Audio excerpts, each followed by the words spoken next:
አድምጠኝማ ወዳጄ ጉዳይህን በሙሉ ልብህን ለፈጠራት ለአላህ አስጠጋና ልብህን አረጋጋ።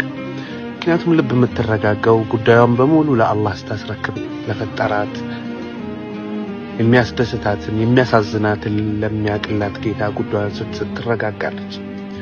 ለቁጭት ስሜትህን በሙሉ አጣድርግ።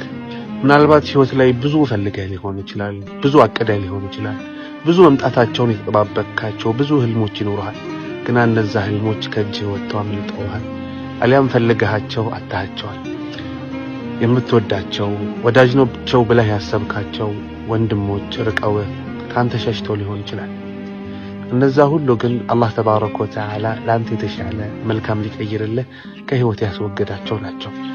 አላህ እኮ ያንተን ጉዳይ በሙሉ እያስተናበረ ነው። አላህ የልብህን ያውቃል ወዳጄ። አላህ ሐያታችንን በሙሉ እያስተካከለ ነው።